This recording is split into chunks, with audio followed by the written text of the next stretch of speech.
Great news. There's a quick way you can save money. Switch to Geico. Geico could help you get great coverage at a great price. And it only takes 15 minutes to see if you could save 15% or more on car insurance. Go to geico.com today and see how much you could save. This is the Stephen A. Smith Show podcast. I'm Stephen A. What's up, everybody? Welcome to the latest edition of the Stephen A. Smith Show, coming at you as I love to do every weekday over the airwaves of ESPN Radio, 250 plus markets across the United States of America, and of course on ESPN, Sirius XM style, channel 80. Number to call up as always is 888-729-3776. That's 888-SAY-ESPN. Jam-packed show coming your way today. Obviously the news, I mean, if you watched SportsCenter and you're interested in highlights, did you see that move James Harden put on Wesley Johnson? I mean, my Lord. Lord have mercy. I mean, shook him down, put the ball between his legs, drove left, pushed off a little bit, but nevertheless shook Wesley Johnson to his knees and ultimately his backside. Stood there, stared at him, flicked the ball, all right, stepped back with your right foot to make sure you were behind the three-point line. James Harden called his mama, called his woman, called everybody and said, how y'all doing, before launching the three-pointer that went in while Wesley Johnson was on his backside, just getting up, laughing at himself, by the way. And that's essentially, the not top 10 list for Wesley Johnson. He will lead that pack. There is no question about that. What ultimately comes down to is this. You look at Houston and you look at James Harden and you look at what's going on and you find yourself asking the question, is this a legitimate threat to the Golden State Warriors? And if not them, who? There's nobody in the East that's a threat. I look at it from several other fronts. I don't think anybody's a legitimate threat to the Golden State Warriors other than the Golden State Warriors themselves. Their level of interest will determine whether there are competitive series that take place or whether it's an annihilation. Either way you slice it, it is what it is. You're listening live to the Stephen A. Smith Show, ESPN Radio. Time for Straight Talk, brought to you by Straight Talk Wireless. Best phones, best networks, no contracts. You know, there's something on my mind. There's something that rakes my nerves.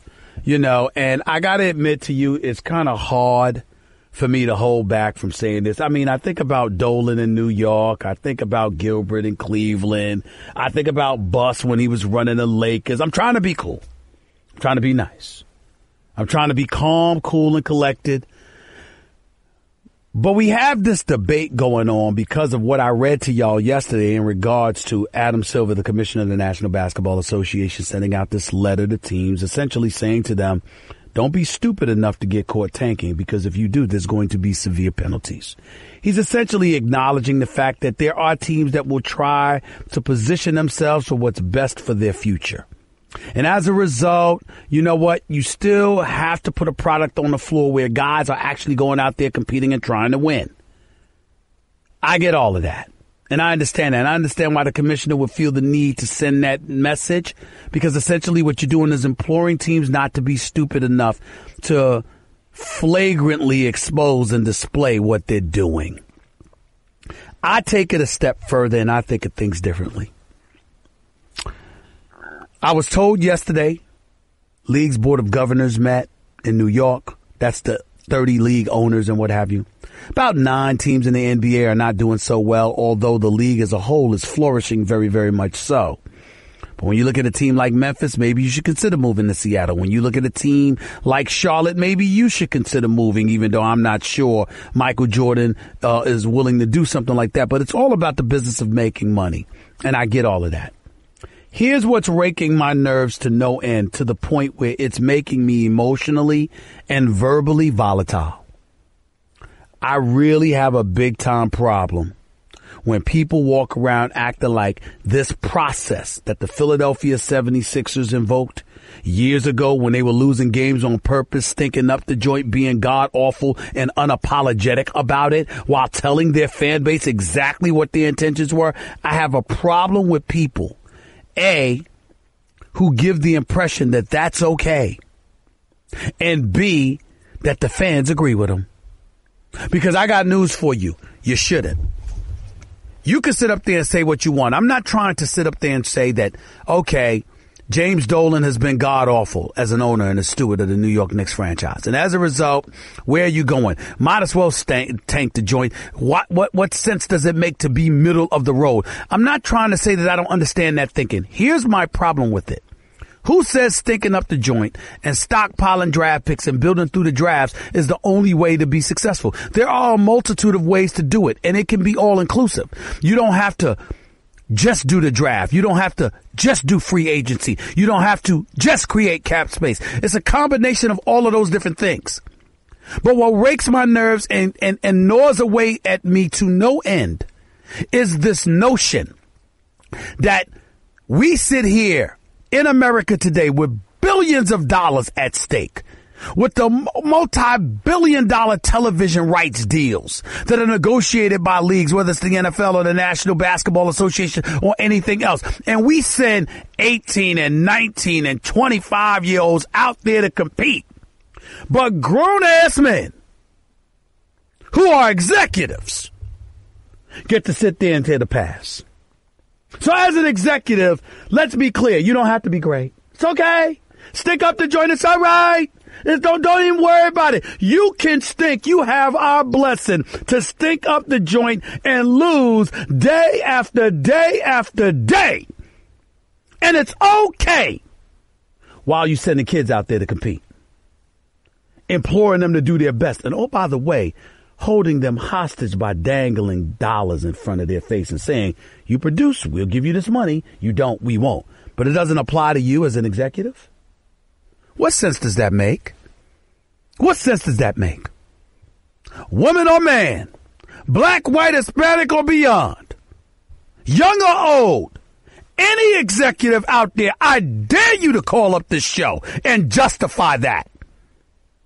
It is a disgrace that any executive talks about losing on purpose. It's a disgrace. And that's why I like the mandate that Adam Silver handed down with his written statement. I am not saying in any way, look, ladies and gentlemen, it's an 82-game schedule. 50, 60 games in, you know you're eliminated from the playoffs. The lower amount of games you win, the higher the probability is of you getting a draft pick. I understand that once your season is over. But the reason why you continue to, and you absolutely positively always will hear me excoriate the process that existed in Philadelphia is because Sam Hinkie and those boys, and this is not Sam Hinkie's fault, the owner gave him the cue to do it, but Sam Hinkie and Josh Harris and the Philadelphia 76ers were losing games on purpose. They were not competing. They were putting together a weak, pathetic roster devoid of veterans who would teach guys how to win. All they were doing was stockpiling picks and creating cap space while taking the paying customers' money, winning 19 games one year, 18 games another year, 10 games another year, unapologetically. That is inexcusable, ladies and gentlemen.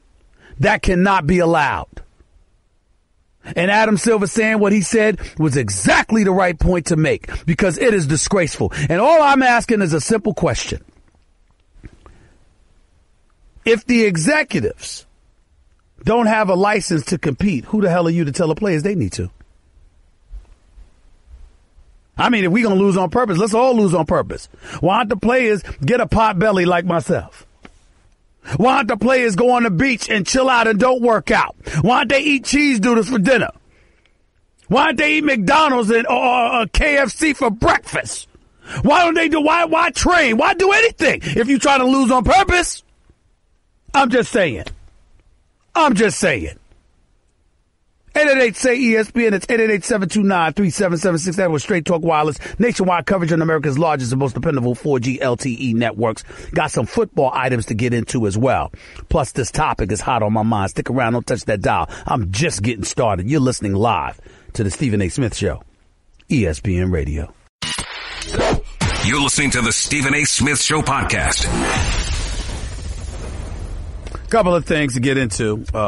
First of all, Stephen A. Smith Show. back with you right here, ESPN Radio. It's presented by Progressive Home Insurance. Getting a quote is easier than ever before. A couple of things to point to.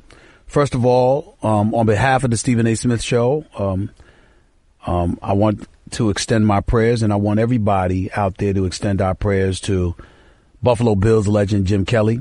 The oral cancer that he once suffered from, that had entered remission, has returned.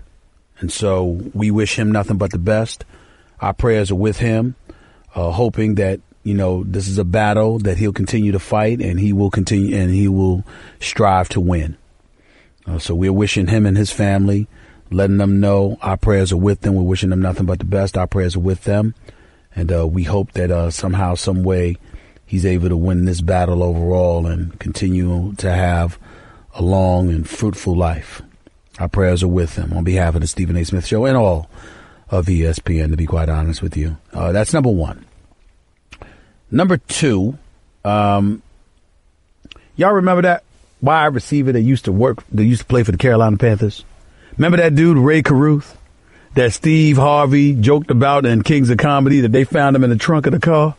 This ignorant, is in the trunk of the car. I know that, this boy better not be in the trunk of the car. Yes, he was in the trunk of the car, hiding from the police, and ultimately got caught, sentenced to 19 years in prison, for basically, ordering the murder of, the woman who was impregnated with his child. He's in the midst of serving that 19 years. He's due out in a few years. The shooter got about 40 years. The driver got about 11 years. Ray Caruth got about 19 years at the time. This same Ray Caruth, for those of you who do not know, this same Ray Caruth was literally in the news about a couple of weeks ago because he was proclaiming that when he gets out, he wanted custody of his son. Now, if you recall, his son was suffering from cerebral palsy, if I remember correctly. Okay? That's what his son was suffering from, Son is being raised by the grandma because the mother, Sharika Adams, is the one that was killed. And the damage to the son, to the child that's suffering from cerebral palsy, was a result of the shooting. But the person who ordered the shooting wants custody. It's my responsibility to raise my child. Yeah, let's just say that FCC airwaves won't allow me to get into how ignorant I think this man is and how asinine and beyond that request may be. The mother made it very, very clear. The grandmother, rather, made it very, very clear he would never get custody of the kid. But she talked about forgiveness and what have you. She needed to see more contrition. But in the end, it's in God's hands, etc., etc. But the nerve of this man. Well, evidently, you can come to your senses while incarcerated. And apparently he has, because former Carolina Panthers wide receiver Ray Caruth, reading from ESPN.com staff writer David Newton, has given up plans to pursue a relationship with his son after being released from prison later this year. I'm just trying to figure out what person in their right mind could think that they could provoke the murder of a child's mother, get sentenced to 17 to 19 years, and get out and think that they automatically get to sue for custody. It's unbelievable. It's unbelievable. But that's what he was talking about doing. Do you have a job? Are you going to get any money? How you going to take care of the kid? Because you've been in prison. But I'm just saying, this stuff, some of this stuff is amazing, y'all. It really is. It really is. I ain't going to go off because it's just ridiculous.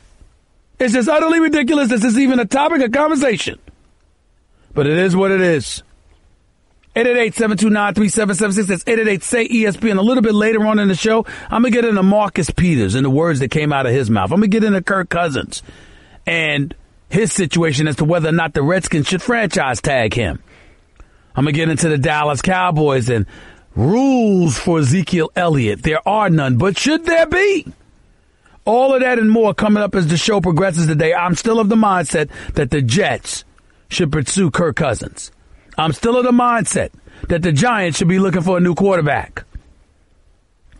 And I'm still depressed over the fact that the New York Knicks are so irrelevant. I can't even come up with a damn storyline to talk about with them, other than the fact that Doc Rivers or Mark Jackson, who do you want there? My choice would be Mark Jackson. I've stated why on many occasions. No need to go into it any further, but I will.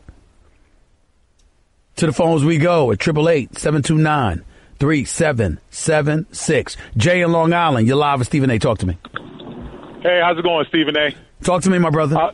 Yeah, man. I want to talk to you about tanking. I'm thinking I disagree with you. The reason why I disagree with you because even in life they say sometimes you got to take a few steps back to go forward.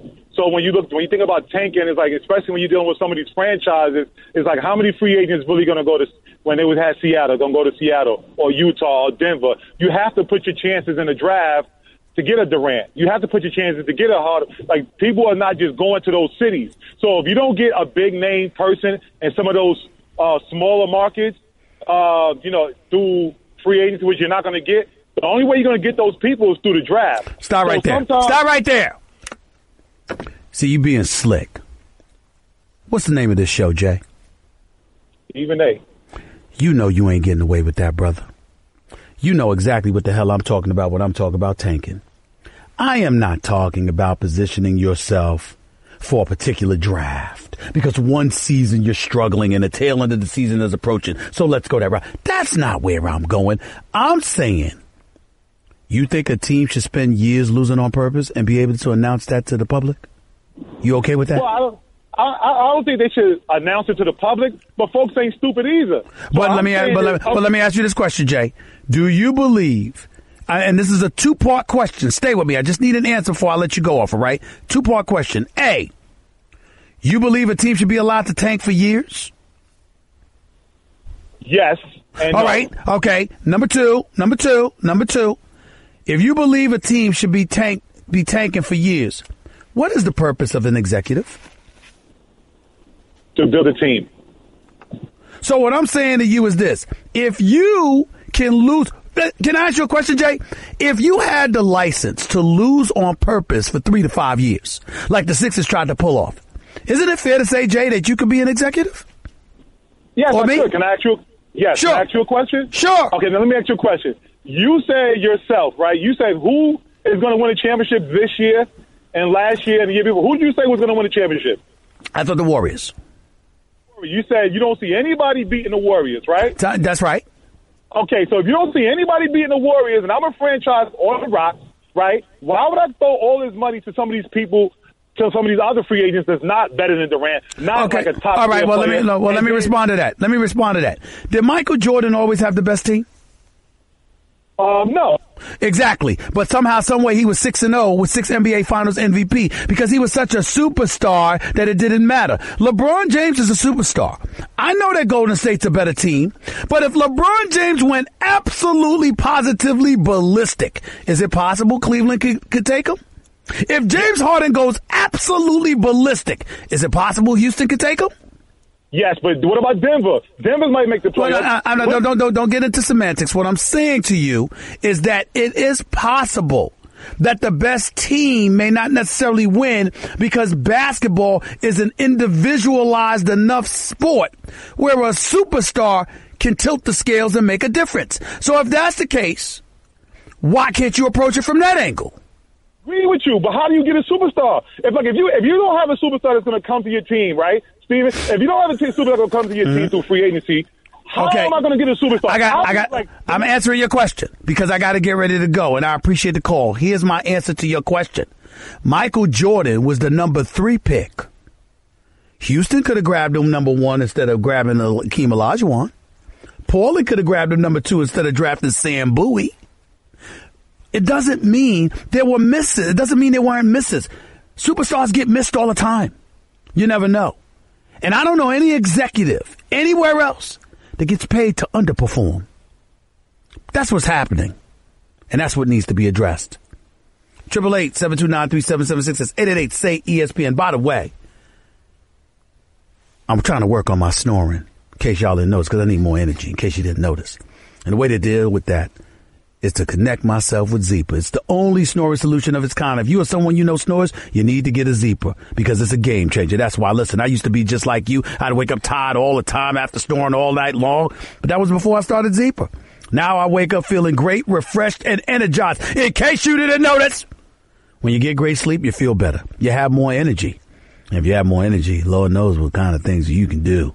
Please don't be fooled by imitators because there's only one Zeepa. The way you can tell if it's a legitimate Zeepa is the tongue strap, and it's on Zeepa.com. So go to ZYPPAH.com. That's ZYPPAH.com. It's time to take control of y'all sleep, y'all. Again, Zeepa is it's only available on their website. It's Zeepa.com, and it's the only one with a patented tongue strap that's been proven to work. Go to Zeepa.com. That's ZYPPAH.com and get the great sleep you need and the great sleep you deserve. More of your calls in a minute. Don't touch that dial. You're listening live to Stephen A. on ESPN Radio. Guess what? You're in the middle of the Stephen A. Smith Show podcast. Damn it, I mean it! Welcome back to the Stephen A. Smith Show, ESPN Radio. Top of the 2 o'clock hour. A coach is on a hot seat. I'm going to tell you why he absolutely positively deserves it as far as I'm concerned. Until then, we'll get back to the calls on the Stephen A. Smith Show at 888-729-3776. That's 888-SAY-ESPN. Let's go to Chris in L.A. You're live with Stephen A. What's up, Chris? Talk to me. Hey, Stephen A. Good afternoon. Real quick on the Rockets, man. I don't believe that they're going to be able to outshoot Golden State to beat them 4 times. So I believe they're going to have to play slower at some point, but I don't believe the one-on-one with Chris Paul and James Harden, that's not going to beat Golden State. Well, why don't you just tell the truth? Why don't you just tell the truth, Chris? Why don't you just tell the world that you watch and listen to me religiously, and you got it from Stephen A. because that's what I say all the time. Well, I do watch it religiously, but I didn't know you said that. I'm just giving my perspective. But I'm it's called a joke, bro. It's called a joke, bro. Well, go ahead. I got you. I got you, but I don't see how that's going to beat it because Golden State is too good. But the advantage I believe they do have is their bench, because the only consistent player, in my opinion, coming off Golden State's bench is Iguodala, and to a lesser degree, Sean Livingston. Don't give me Nick Young. Don't give me McCall. Don't give me Bell. Houston is deeper, in my opinion, but is that enough for them to beat Golden State 4 times? I just don't know. Let me tell you what I saw last night. So I'm in D.C. last night watching this game, okay? And first of all, if you have a smaller guard, Steph Curry can defend him. He's a legit 6'3" with long arms. So he's a relatively decent defender. He's not good, but he's not god-awful the way people try to portray him as being. So you got that issue, right? Now let's take this a step further. Do you know at one time, the Golden State Warriors had 5 guys on the court, all of them 6'7" or above. All of them can defend. Kevin Durant, Iguodala, Klay Thompson, Draymond Green. What I'm saying to you is that when you look at this team, what separates the Golden State Warriors, you could say Houston has shot makers just like Golden State Warriors, even though we all know it's not on the level of the Golden State Warriors. But what just changes the dialogue and brings us back to reality, ain't nobody on Houston can defend like Golden State defends outside of Chris Paul. And he's a miniature guard, so he can only defend but so much, but he's a pit bull. And we know how elite Chris Paul is. Houston is the one team that has a shot, as slim as it is, but has a shot at beating Golden State at their own game. Oklahoma City is the one team that has a shot of beating Golden State by altering the way Golden State plays, meaning getting physical, getting up in their mug, getting them all emotional, technical fouls might follow, getting them rattled along those lines. Those are the differences. That's what's going on. But make no mistake, Houston's the only team that has a chance at beating Golden State at their own game. But nobody really has a chance because nobody defends like these brothers defend. Golden State is in cruise control, y'all. They haven't even amped it up yet. And damn it, I got to admit to you, it's downright scary. Chris is downright scary. I mean, I agree, Stephen A., but they have a puncher's chance, but at the end of the day, Houston knows they're chasing Golden State. So all the extra plays, all the extra efforts are going to have to be there because you're not going to outshoot them. I don't even give them a slim shot, Stephen A. They're not going to outshoot it. I give them a slim shot because James Harden is the kind of superstar that if he shows up in the postseason the way he plays in the regular season, coupled with Chris Paul, his ability to dictate pace, control tempo, and get others involved, galvanizing the troops, the combination of those two elements gives them a puncher's chance. But that's all. That's all I'm willing to give Houston. Okay, Stephen, but you got to keep in mind, the shots that, as good as defense Houston may be able to play, those shots that Golden State's able to make over those hands are demoralizing. All right. Well, that's what I said. But, Chris, check this out. I'll end it by saying this. Rockets have no chance if Golden State has home court advantage because the first two games will be at the Oracle. They'll win those games. They'll steal one of the two, games 3 or 4 in Houston, and they'll end it in 5 or 6. If the Rockets get the number 1 seed, however, I believe they'll win at least one of those first 2 games. I believe they're capable of stealing a game in Golden State. And that's how you can get yourself a 7-game series. Those are the best scenarios. Those are the only scenarios. I got to go, Chris. I appreciate the call. 888-729-3776. That's 888-SAY-ESPN. Back with more of the Stephen A. Smith Show on ESPN Radio in a minute. Guess what? You're in the middle of the Stephen A. Smith Show podcast. Damn it, I mean it! Hour number 2, I'm going to get into talking to you about a coach that's on a hot seat and deservedly so. I'm going to get into a lot of football items as it involves Kirk Cousins and the New York Jets, as it involves Ezekiel Elliott and the Dallas Cowboys, plus Doc Rivers, Mark Jackson. And I got some news that L.A. needs to be aware of. Stick around for hour number 2 on the Stephen A. Smith Show, ESPN Radio. I got some news that L.A. needs to be aware of. Let's go back to the phones. Let's go to Gary in Jersey City. You're live with Stephen A. Talk to me, G. Hey, good afternoon, Stephen A. Love the show.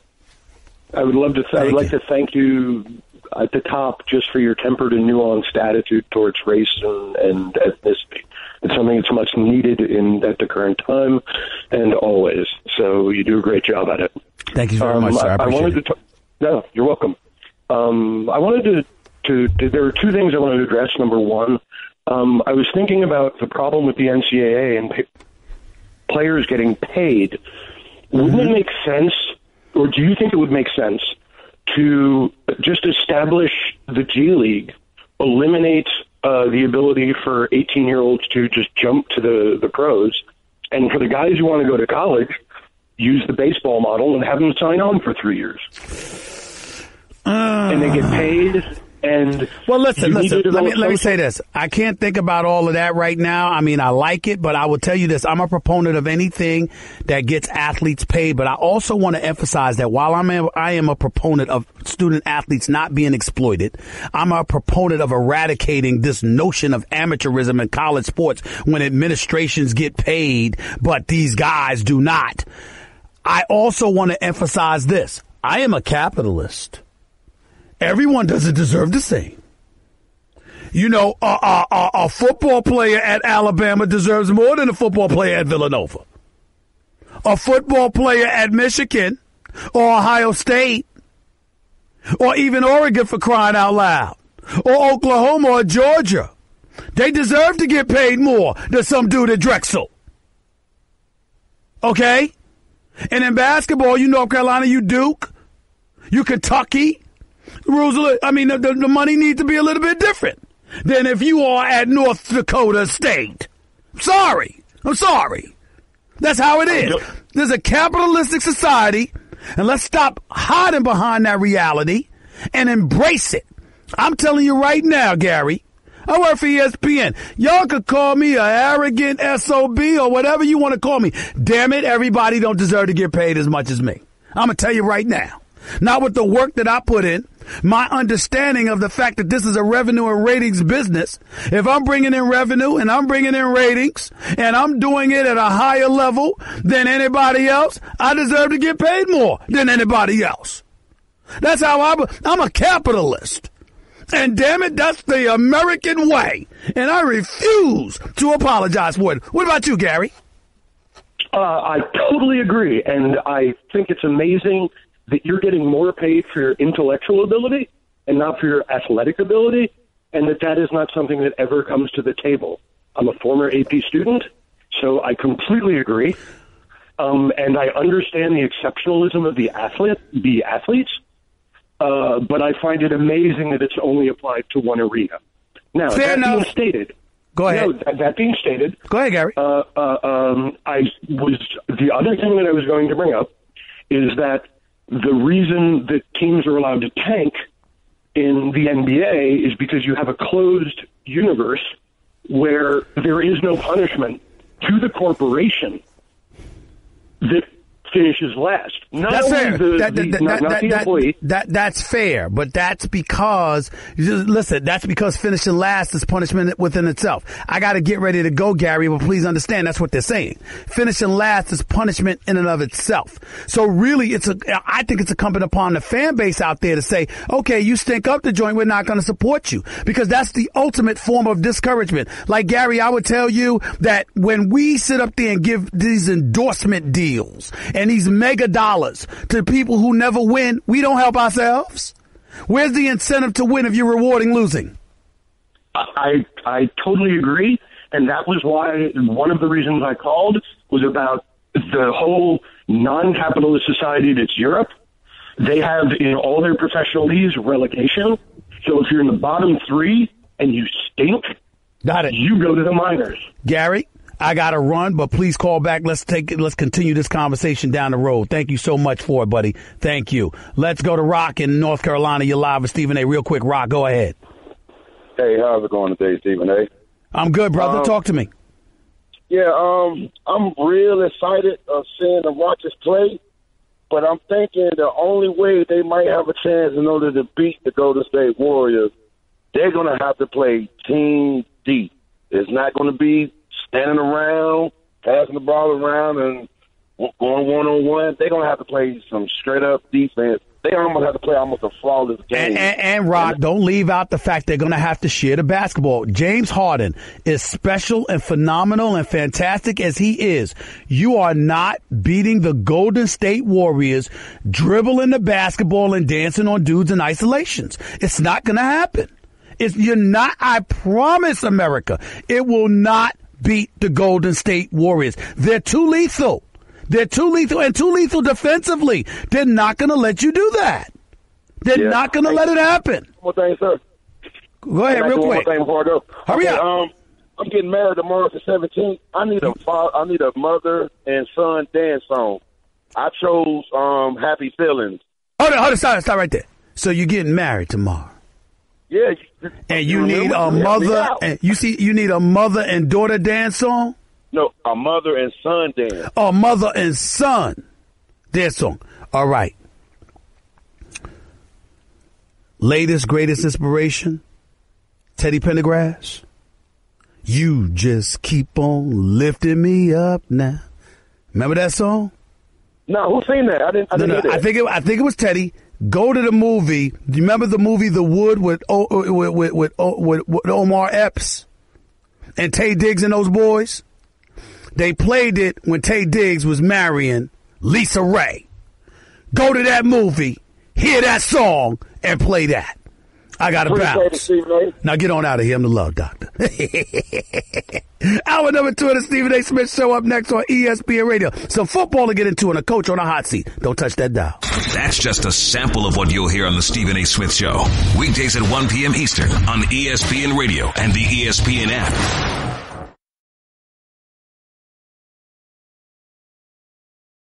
Great news. There's a quick way you can save money. Switch to Geico. Geico could help you get great coverage at a great price. And it only takes 15 minutes to see if you could save 15% or more on car insurance. Go to geico.com today and see how much you could save.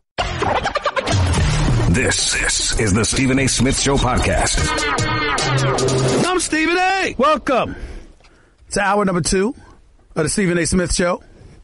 Here with you over the airwaves of ESPN Radio, 250 plus markets across the United States of America, and of course nationwide over the airwaves of ESPN Radio, Sirius XM style channel. Lady number to call as always is 888-729-3776. That's 888-SAY-ESPN. We spent the first hour talking about what's going on with the Golden State Warriors, what's going on with Houston and how much of a threat they are. I alluded to a couple of other things. I talked about the tanking in the NBA because I think it's just disgusting, and I applaud Commissioner Adam Silver for coming out and pointing out that it would not be tolerated. Basically, he can't do but so much unless somebody is stupid enough to advertise the fact that they're throwing games. I have a problem with the fact that you have executives out there, or I don't care if it's one like the process of Philadelphia or anything else. I got a problem when an executive doesn't have to go out there and compete, and it resonates with me profoundly because look what Phil Jackson did. Phil Jackson laid on his behind with his bad hips and did virtually nothing other than draft Porzingis. All right. He undermined and devalued Carmelo Anthony at every turn and then left the New York Knicks, but left with every dollar intact, left with all 60 million of the dollars that Dolan promised him for 3 years work, even though he agreed to 5 years. And Dolan made the right decision by getting rid of him. Make no mistake about it. Don't get me wrong. But it's just an absolute damn travesty that this situation is what it is in New York. But we can continue to talk about that as the show progresses. I want to transition to a couple of other subjects, a few other subjects. Number one, this story going on in Texas. Ladies and gentlemen, there's a coach by the name of Mike Jeffcoat. Right now, his job is in jeopardy. And I love it. I absolutely love it. Let me tell you why. He coaches at Texas Wesleyan University. He's the head baseball coach. I do not celebrate somebody getting fired, but this man getting fired today, he brought it on himself. Ladies and gentlemen, a kid out of high school wanted to come and play baseball for his program. This is what Mike Jeffcoat, a former Major League Baseball player, mind you, wrote to the kid. He said, quote, "Thanks for the interest in our program. Unfortunately, we are not recruiting players from the state of Colorado. In the past, players have had trouble passing our drug test. We have made a decision to not take a chance on student athletes from your state. You can thank your liberal politicians. Best of luck wherever you decide to play." Ladies and gentlemen, that's discrimination. Last time I checked, that's a fireable offense. And think about it. You're this kid. You have no troubled background, no history of an inability to stay off the weed. Nothing like that. And just because you're from the state of Colorado, which legalized marijuana use, this coach said, "We ain't touching you." You're attaching a presumption of guilt. You're saying that because they're from the state of North Carolina, a state of Colorado, you know what? They're associated with weed. You don't want them. That's discrimination. That is discrimination. I went on First Take this morning. I said the man should be suspended immediately, and I'd be having a conversation, at the very least, as to whether or not he should keep his job. Am I wrong to any of the executives out there? Am I wrong for saying he should have been suspended? Am I wrong for saying that there should be a conversation about his tenure and whether or not he should be terminated? Yeah, he got political. Clearly, he leans right instead of left because he brought up liberal politicians. That's cold. We get that. But to me, that's not even the biggest offense. The biggest offense is the kid had no background involving drugs. And you said, I'm going to discriminate against him just because he's from the state of Colorado. Y'all have any idea how nonsensical that statement is? Texas Wesleyan University's head baseball coach, Mike Jeffcoat, as a result, has been fired after he received backlash over an email he sent to a prospective player from Colorado, telling the player that he doesn't recruit athletes from Colorado because of the state's marijuana laws. Mike Jeffcoat played 10 years in the majors, was separated from the university Thursday morning because of derogatory remarks made in an email to the Colorado recruit. Quote, "The idea that we would discriminate on the basis that this email suggested is totally inappropriate here and does not comport with our policies and procedures or with our values as a university," Texas Wesleyan president Frederick Slaybach said. Also contributing to Jeff Coates' termination was an undisclosed NAIA rules violation the university had been investigating for a week, Slaybach said. He didn't provide details because the investigation was ongoing, but said the university had, quote, self-reported, end quote, to the NAIA. A screenshot of the email was tweeted out Wednesday afternoon by a Denver radio host. Ladies and gentlemen, I take no pleasure in somebody being fired. I don't enjoy it at all. And I wasn't calling for the man to be fired. I was calling for him to be suspended, and I thought there needed to be a discussion as to whether or not he should still have a job. But I ain't gonna lie to you. I ain't losing no sleep over this man's dismissal. How in God's name do you discriminate against a state when you coaching in the state? I'm sorry, you're not coaching in the state, Texas Wesleyan. But I'm saying, how you going to discriminate against a state? Has nothing to do with ethnicity.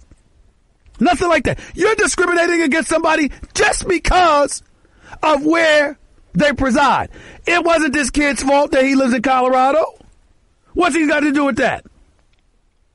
And by the way, it's not the only state. Colorado's not the only state that legalizes marijuana. There's about 7 or 8 states that does that. You bias against them too? You bias against them? It's about 7 or 8 of them. D.C. I'm right here in D.C. right now. I was just at the Warriors Wizards game last night. D.C. has legalized marijuana use. 26 states at least authorizes its use for medicinal purposes. How many states you discriminating against? You can't say what he said. You can't do it. You just can't do it. So I am not happy that this man has lost his job. I am not happy that somebody's ability to provide for their family may have been drastically compromised. But this is on Mike Jeffcoat. He did this. He is the one who did this. You can't say something like that. You can't believe that you can't exercise that kind of action off of that thinking. You can't do that. I'm not going to recruit in a state. And to write it, we have made a decision to not take a chance on student athletes from your state. You can thank your liberal politicians. Really? What did this kid have to do with that? That's a disgraceful statement on the part of Coach Mike Jeffcoat. I'm sorry he's fired. But I'm even sorry he was stupid and insensitive enough to make those comments. He brought it on himself. He brought it on himself. 888, say ESPN. You're listening live to the Stephen A. Smith Show on ESPN Radio. I got more of that and some NFL items to get into with you in a minute. Don't touch that dial. You're listening to the Stephen A. Smith Show podcast. 16 minutes past hour number 2 back here on the Stephen A. Smith Show, ESPN Radio. A couple other things I want to get into before we get back to the phones. There's rumors circulating that Doc Rivers could be the kind of candidate that James Dolan would be interested in bringing to New York, Gotham City. I think this is a mistake. I think this is Doc Rivers' last season in the Clippers. With the Clippers, is what I've heard for months. Whether or not that reaches fruition remains to be seen. I happen to think that Doc Rivers is one of the great coaches in the game of basketball. Regardless of how many people try to critique him and say he can't coach, they don't know what the hell they're talking about. Doc Rivers can coach. Doc Rivers' problem is when he tried to be an executive too. But Doc Rivers can coach the game of basketball. Okay? That's number one. Number two, I think that Doc Rivers is good for about 20 or 25 different jobs in the NBA. I just don't think New York is best. Because of how he will have departed from the Clippers now that Jerry West is basically running the show. Regardless of what they try to say. With Mr. Consultant tag, please stop that nonsense. This is Jerry West show, okay? But let's be clear about something. Doc Rivers is not the right man for the job in New York. That job would happen to be for Mark Jackson. I'd pick Doc Rivers' assistant, Mike Woodson, to return to New York before Doc Rivers because I think Mike Woodson got screwed over. I think if you were going to bring in Derek Fisher, you should have left Mike Woodson there and Phil Jackson should have just taught Mike Woodson the damn triangle.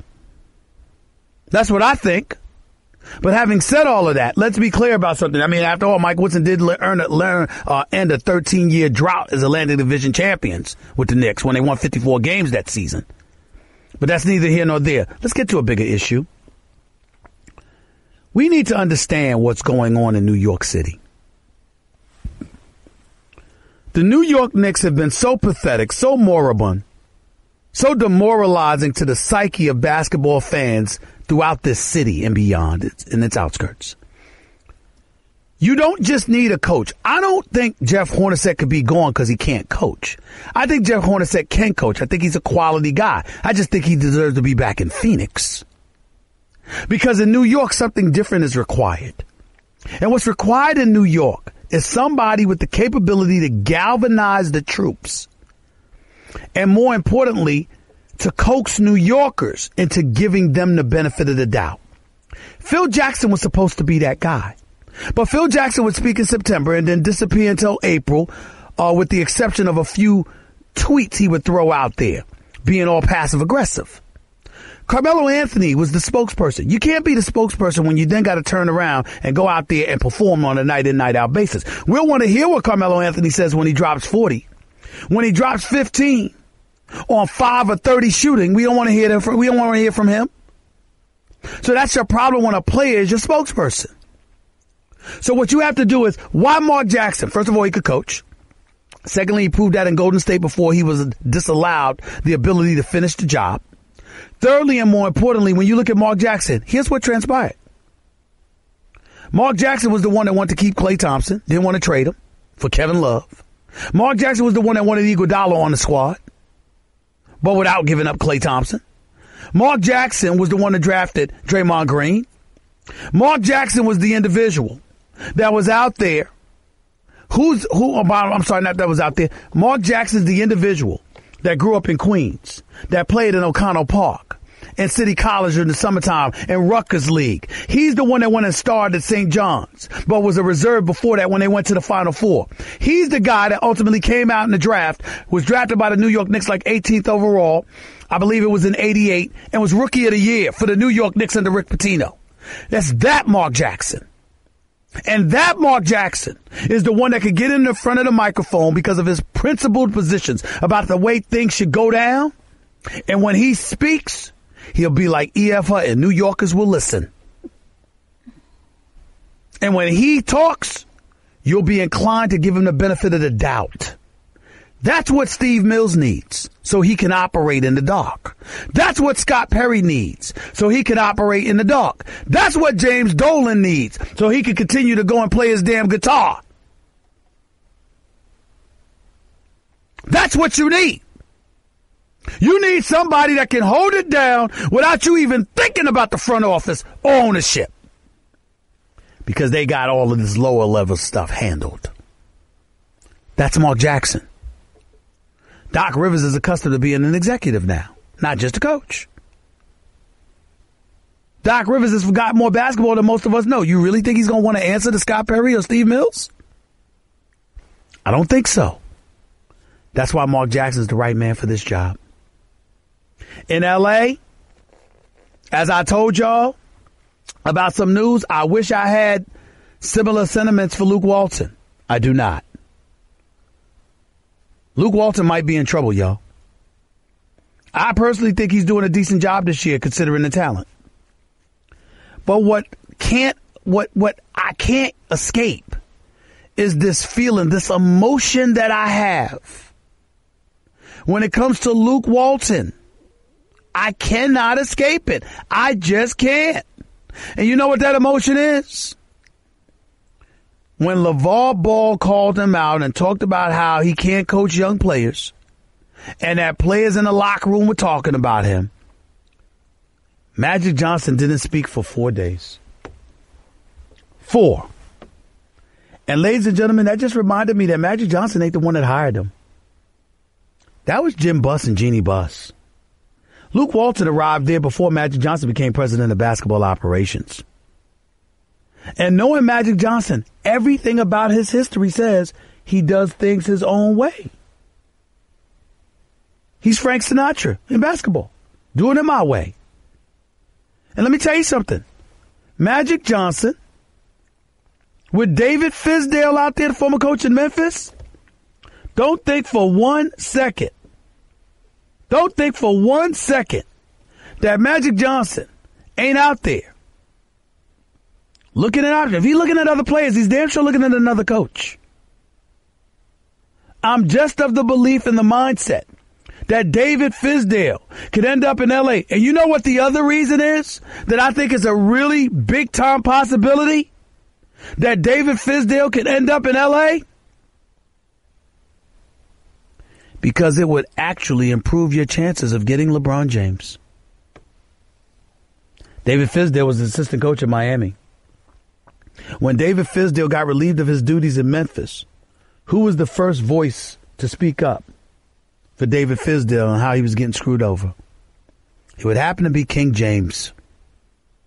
Number 2 on the list would be D. Wade. Or 1 and 1A, because D. Wade and LeBron spoke out in support of their former assistant coach at the same time. When D. Wade got married to Gabrielle Union, it wasn't just LeBron James in attendance. It was David Fizdale there. This man has an exceptional relationship with players throughout the NBA. And I'm here to tell you, he won't say so, but he wants that damn Lakers job. So if Luke Walton wants to keep it, another winning streak would be nice. Other than that, Luke Walton is about to be an opening at the University of Arizona. Sean Miller's in a world of trouble. Luke Walton could always get the job there. I'm not advocating it. I like Luke Walton. If he stays on as the Lakers coach, I have no issue with it. I'm just telling you what I'm hearing. David Fizdale and L.A. I've been hearing it for weeks. And damn it, it makes sense. As much as I like Luke Walton, it makes sense. 888-SAY-ESPN. By the way, when we say Dollar Shave Club, if the first thing that pops into your head is an amazing, affordable shave, then we're about to blow your mind. Dollar Shave Club delivers to you everything you need to look, smell, and feel your best. Shampoo, body wash, toothpaste, of course, the best razors you'll ever use. For a mind-blowing experience, join Dollar Shave Club today. And for just $5 with free shipping, you'll get the 6-blade executive razor plus trial sizes of shave butter, body cleanser, and 1 wipe Charlie's. That's right, I said it. 1 wipe Charlie's. Then keep the blades coming for a few bucks more a month. Get yours at dollarshaveclub.com/Stephen A. That's dollarshaveclub.com/Stephen A. By the way, that's with a PH, not a V. You're listening live to Stephen A. Luke Walton. I don't even know how to feel about it because I like Luke Walton. But I just got this itchy finger on my skin telling me he's in a world of trouble. I'm just saying. More to Stephen A. Smith Show on ESPN Radio in a minute. Guess what? You're in the middle of the Stephen A. Smith Show podcast. Damn it, I mean it.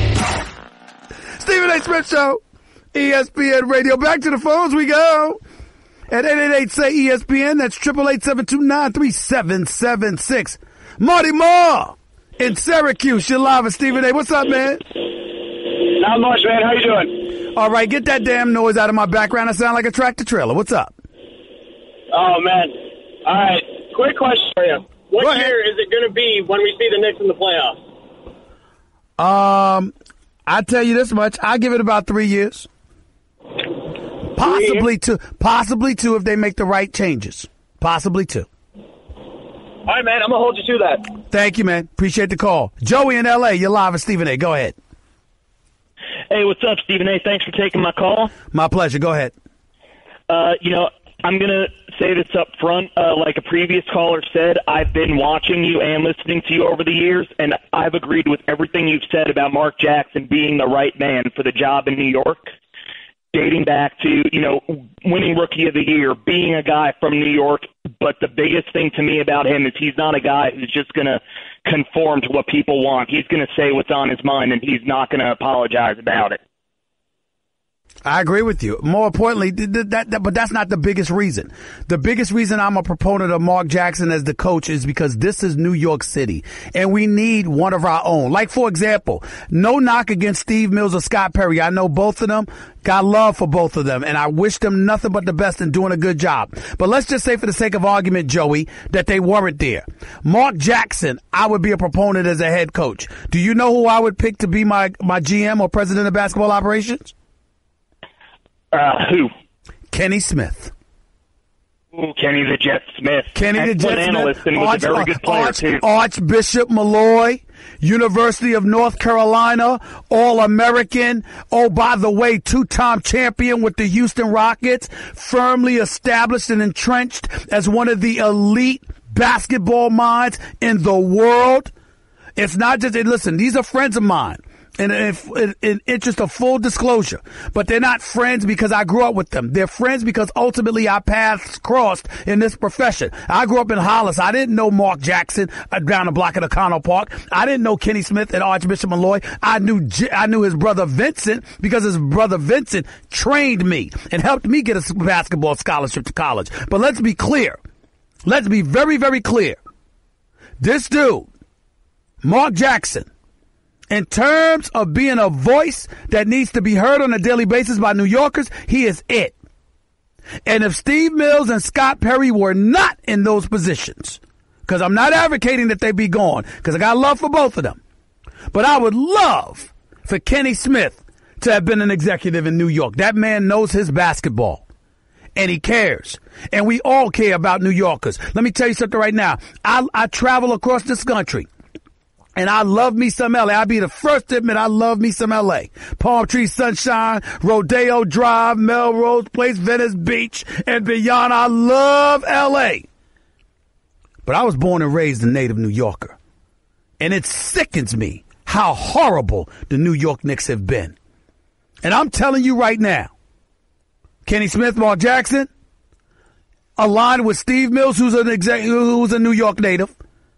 Scott Perry, include him in. Count me in. Whatever it takes, damn it. Because I'm sick of these damn Knicks. Whatever it takes. Appreciate the call, Joey. Scott in Ohio, talk to me. What's up?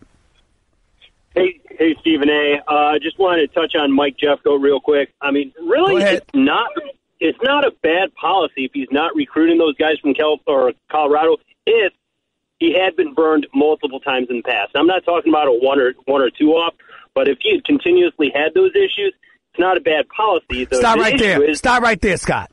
Do you have children? I have 3. Do you have a son? 2.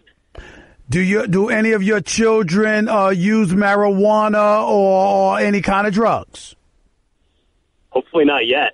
Okay. Let's just say, for the sake of argument, they're going to grow up and be healthy, and they will not have used drugs. Okay, Scott?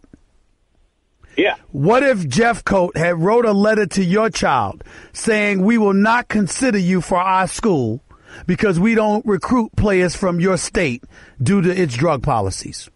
Well, I have a problem with them putting it in writing, but Stephen A., you know as well as I do, is coaches discriminate against location all the time, whether it's the coach they played for in high school. No. They usually don't when it comes to the elite players. They'll investigate. It might raise an eyebrow. They might put forth a further investigation to make sure they dot their I's and cross their T's accordingly, so they insulate themselves from making the wrong decisions. But they just wouldn't outright ostracize a kid just because of his location.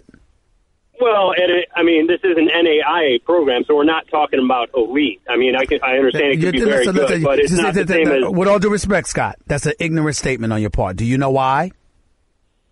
Because a kid going to that school is looking for a free education. So it's still valuable. Oh, it's absolutely valuable. And that coach coaching at that school, he has some value because that's his job. So it is valuable to them.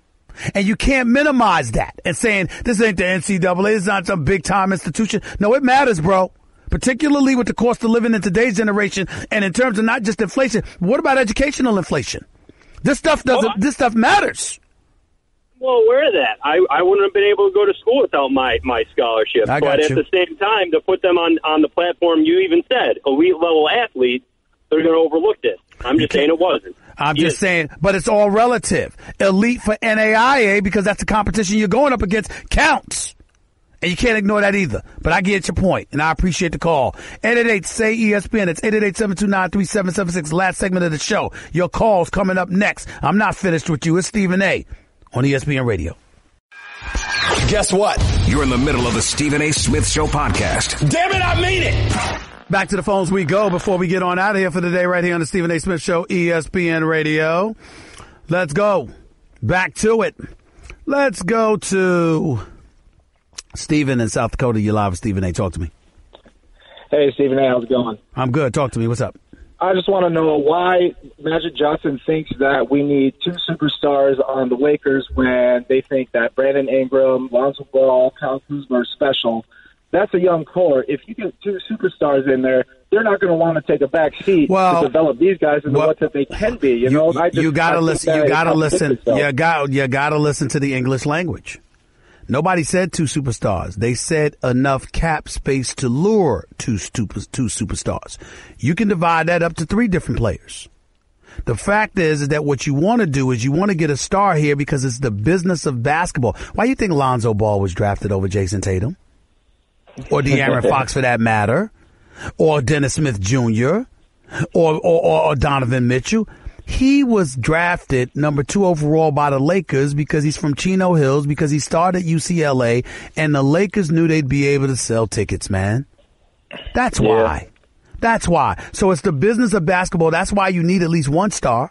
And if you could get two and instantly elevate yourself to title contention, then that positions you to make the Laker brand more marketable. It's the business of basketball. Remember that, Stephen. I got to run. I appreciate the call. Let's go to Nick in Carolina. You're live with Stephen A. Go ahead, Nick. Hey, what's going on, Stephen A., man? It's tough to get on the phone with you, man. That's right. The lines are filled. That's why y'all got to make your points when you get on the line. Go ahead and make yours. Right. I got two questions about the Rockets, though. I know James Harden got to get some rings, right? And I know he got to show up in the postseason like he do in the regular season. Oh, Lord. But if he keep playing like he playing, Stephen A., with him with Chris Paul, it's like he Chris Paul unlocked something. I feel like James Harden, we looking at the number 2 shooting guard of all time. If he keep playing like he playing, listen, you know what? No, I don't want to hear that. I refuse to entertain that conversation for somebody that's never even played in the NBA Finals. You don't get to do that. You don't get to do that. We know James Harden's great. He's my choice for league MVP, even though Anthony Davis is coming up the rear now, because Anthony Davis is the real deal. But be very, very clear about what we're talking about here. James Harden is phenomenal. He's fantastic. But you don't get to be a part of those conversations until I see you playing in an NBA Finals. Let's play when it counts.